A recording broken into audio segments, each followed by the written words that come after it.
भाग 10। सब जगह ढूंढने के बाद भी सोनम नजर नहीं आ रही थी। बिट्टू उदास हो गया और वापस अपने कमरे में आ गया। तभी उसके कानों में खनकती हुई हंसी पड़ी। वो जल्दी से अपने रूम की बालकनी में आया तो सामने देखते हैं कि सोनम दादी के बालों में चंपी कर रही है और दादी के कोई बात कहने पर बेसाख्ता हंसे जा रही है। देखो तो, इन्हें बिट्टू मुंह बनाते हुए बोला, मेरे साथ हाँ या ना करने में भी आफत आती है इनको, जैसे मैं क्रूर सिंह हूँ या कुमाई और घर के सब लोग चंद्रकांता हो। कैसे हंस हंस के बातें की जा रही हैं। दादी ने बिट्टू को झांकते हुए देख लिया तो उनको आवाज देती है, ओ बिटुआ। दादी लाड़ में डॉक्टर साहब को बिटुआ ही बुलाती थी। उधर से काता झांकी कर रहे हो, यहाँ आ जाओ। गुनगुनी धूप में सब दिन या तो अस्पताल में घुसे रहोगे या फिर अपने कमरे में मुँह लैपटॉप में आंखें गड़ाए रहोगे। डॉक्टर साहब तो जैसे मुंह मांगी दुआ कबूल हो गई हो।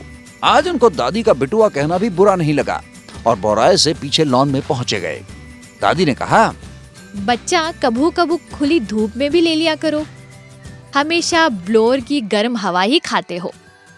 दादी, आप तो जानते हैं ना मैं घर पर कितना रुक पाता हूँ और जरूरी नहीं है कि मैं जब घर पर रुकूं तो आपकी ये खुली धूप भी हो।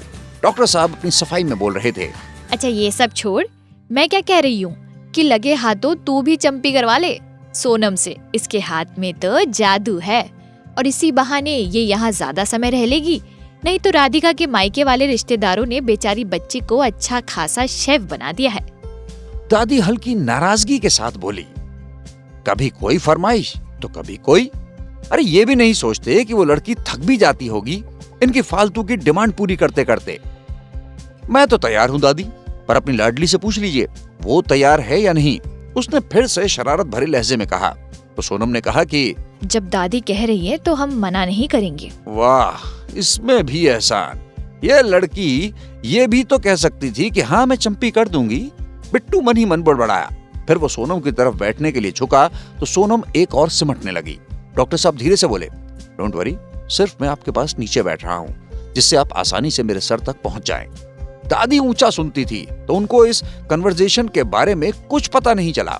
सोनम ने धीरे धीरे अपनी उंगलियां अमित के सर में घुमानी शुरू की तो उसने महसूस किया कि सोनम की उंगलियां कुछ कांप रही थी।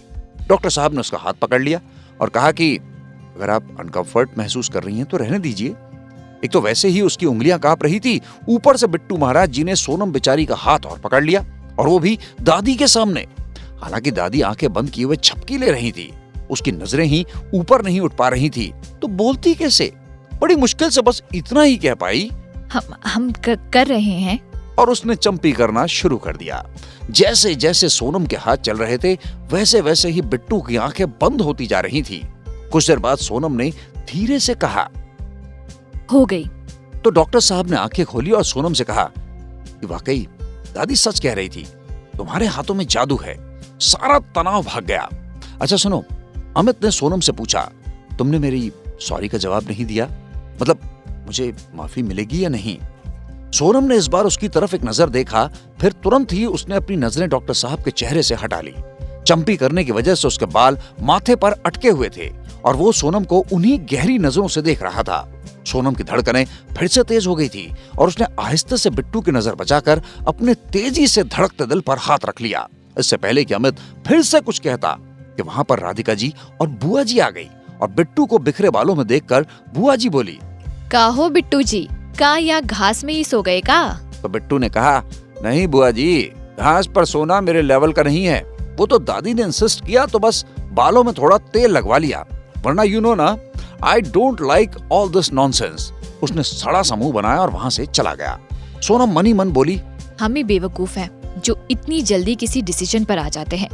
इनका नाम हमने बिल्कुल सही रखा है, सड़ू। डॉक्टर साहब वहां से चले आए और अगर मन कर रहा था कि फिर से भाग कर जाऊं सोनम के पास और उससे कहूं कि मुझे चंपी कराना बहुत अच्छा लगा, पर दादी की और बुआ जी की वजह से उसे वो सब कहना पड़ा। अब उसे गुस्सा आ रहा था बुआ जी पर कि हमेशा गलत टाइम पर ही एंट्री होती है इनकी, और मेरी सारी मेहनत का सत्यानाश कर दिया। अरे वो क्या सोच रही होगी मेरे बारे में। पूरा घर रिश्तेदारों से भरा हुआ था। अरे भाई, अब दिन ही कितने बजे थे शादी में? कल संगीत था और अगले दिन तो शादी थी कृपा की। डॉक्टर साहब को एक इमरजेंसी केस के लिए कॉलेज जाना पड़ा और एक बार जो वो निकला तो फिर सीधे रात को ही आ पाया।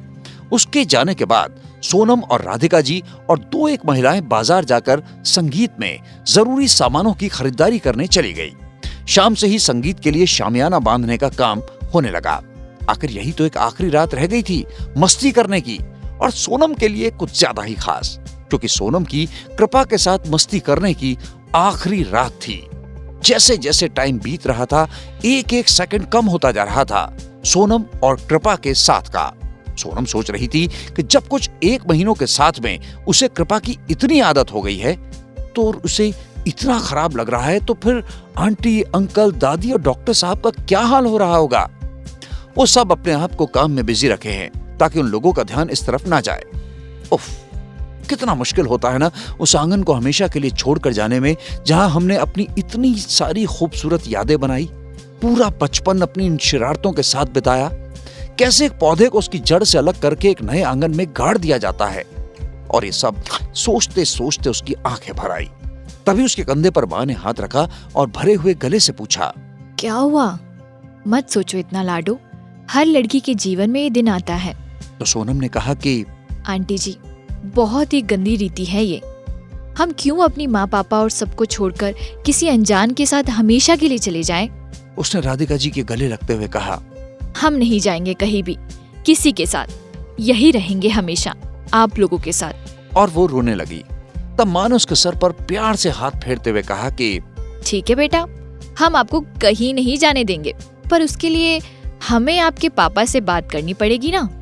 और राधिका जी शरारत से मुस्कुरा दी। तब सोनम ने अपनी कही बात की और ध्यान दिया तो तपाक से बोलती है, अरे नहीं आंटी जी, हमारे कहने का मतलब था कि आप लोग भी तो हमें हमारे माँ पापा के जैसा ही तो प्यार करते हैं। और उसकी नजरें झुक गई।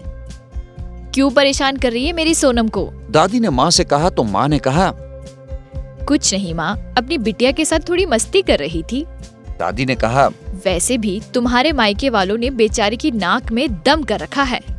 हाँ माँ, आप सही कह रही हो, अब शादी तक तो झेलना ही पड़ेगा ना। और माँ के इतना कहते ही तीनों ठाके मार के हंसने लगी। अपनी साइड वाली छत पर खड़े होकर डॉक्टर साहब ये सब कुछ देख रहे थे, जो कि उस समय वहां पर झालरों को लगवा रहे थे, और उनके चेहरे पर एक सुकून भरी स्माइल आ गई। थोड़ी देर बाद सब लोग खा पीकर अपनी अपनी रजाइयों में घुस गए और सुस्ताने लगे। आज की कहानी बस यहीं तक। आगे की कहानी सुनने के लिए सब्सक्राइब करो इस चैनल को, और आने वाले एपिसोड्स की जानकारी पाने के लिए प्रेस करो बेल आइकॉन। तो जल्दी से आगे की कहानी सुनो कुकू FM ऐप पर।